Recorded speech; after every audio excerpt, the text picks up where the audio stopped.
welcome back to 5 Acres Honey Farm. I'm Tara Lynn, and I'm about to go out to the hive, so I'm going to get suited up. And this is just hopefully, I always hate to jinx it by saying this, but it hopefully will be a quick inspection. This is my lunch break, so I'm just planning on peeking in each hive, and I'm going to be checking my notes before I go out there. So I keep notes for every hive inspection, and then I usually will add next time check on XYZ. So I'm going to check my notes to see what my goal is going to be for each hive. We're about a week away from the autumnal equinox. I just did a recent video about how I'm preparing the hives for fall, and now I'm just checking on their general well-being. There's a lot of activity at each hive, and before I inspect any of the hives, what I always do is I check the entrances.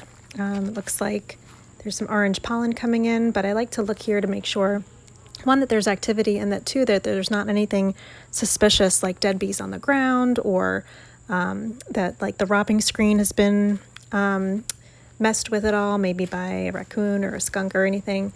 But both of these entrances look fairly similar. I'm seeing the same orange pollen, and just gonna check this one, and yep, seeing orange pollen here as well, and a lot of healthy activity. So now I'll get ready. I'm going to start at one end and go to the other, and this is the colony that has a new queen.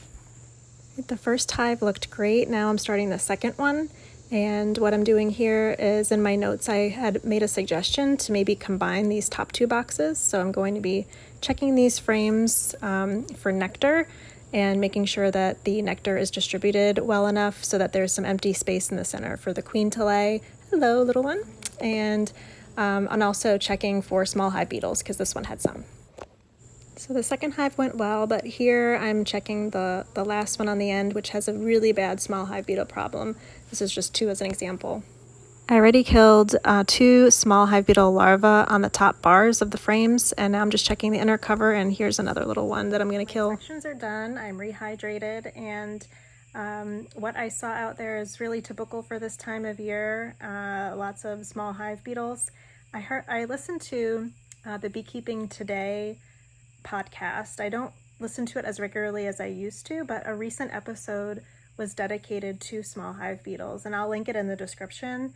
It was fascinating, and I didn't realize until listening to that episode that there are places in the US where beekeepers have the luxury of keeping bees without having to deal with small hive beetles. I just thought it was another nuisance that, just like a varroa mite, that every beekeeper had to deal with. But apparently there are still some regions across the country that don't have them. So it was interesting to hear almost like a bit of extreme fear of even finding one in a colony from the folks on the podcast. Whereas here it's pretty commonplace in North Carolina to have small hive beetles, and just to help manage them at populations, that the colony can kind of take care of it on their own.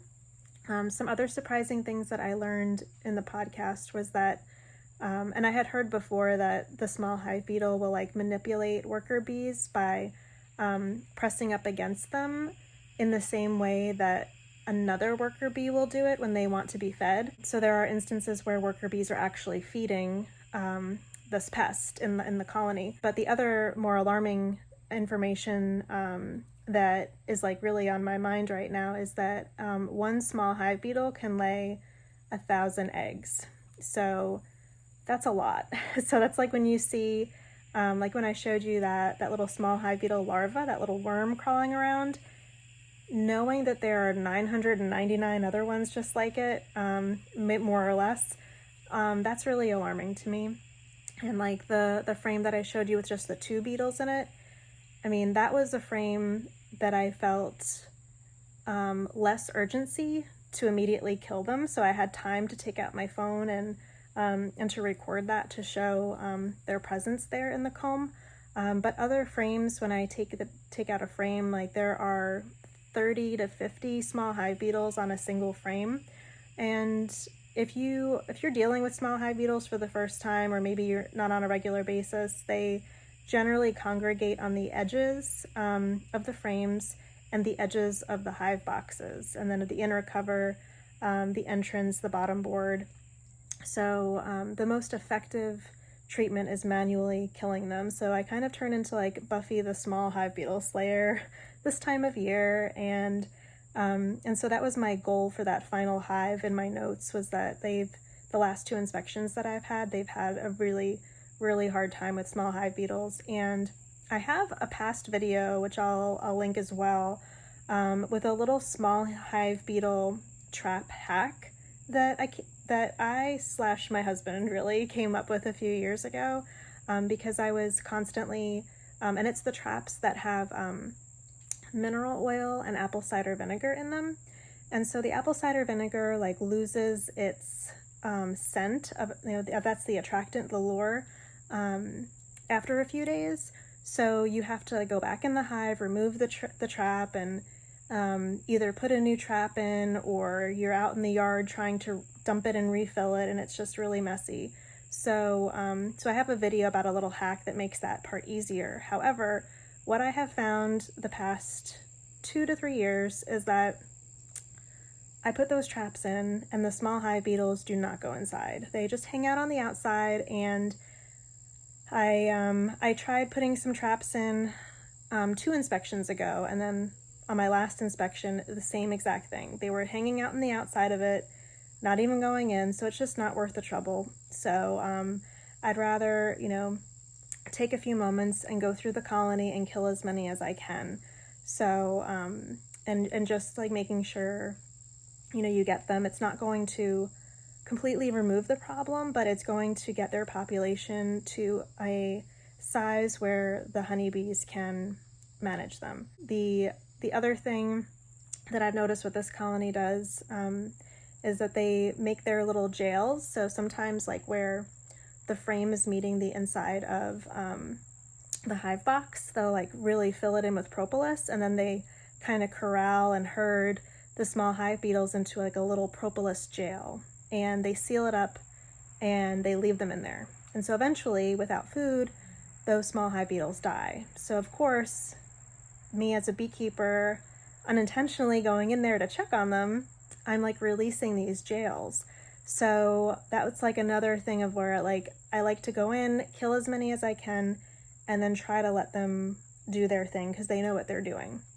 So I didn't go through all the boxes today, mainly because I didn't want to ruin those little jails that they created. But I went through the top box, which is primarily where the small hive beetles will be congregating. And the other method that, or I guess not really a method, but a practice that I'll leave you with that helps is putting the frames with the most nectar on the outside. So in the first position, and like if you're doing a 10 frame hive body, then in the 10th position, so that they're against the sides, because the hive beetles will like crawl up the sides. By having like a lot of nectar on those frames, you'll have more bees. So there'll be more bees policing and managing those areas. So there'll be a greater chance they'll be able to corral those small hive beetles. So that's of course at this time of the year. So it's kind of an interesting little swap, because at this time of the year I'm putting the heavy nectar frames on the outer parts of the boxes, allowing the space in the center for the queen to lay and build up her winter population. And fall is starting just next week. And then, by the time November, December rolls around, it's the opposite. And I'm going to be moving all of the empty frames to the outside and putting all of the nectar frames in the center where the colony will be clustering, so that their food will be close by. So those are just some things that I've been implementing. I also have a video about beneficial nematodes that I apply every year, sometimes twice a year, to help manage the small hive beetles. So I haven't yet ordered the nematodes for this fall. I'll be doing that probably in the next week or two. But it's a really simple application, and I have definitely noticed it helps reduce the numbers. Of course, it's never going to go away, and just like I witnessed today, like there's always going to be one hive that's really going to struggle, and the others are just, have some greater immunity to it. But overall, that was a really good kind of the last hive inspections of the summer and seeing everybody in a really good place. And now you can get ready for fall to start, and all of the crazy beekeeping challenges that come with that. So if you're new to following, of course, like as you just saw here, I do videos about beekeeping. I also create videos on gardening and permaculture and exploring different North Carolina towns. Please comment with any of your small hive beetle tips, and like and subscribe, and I will post more soon.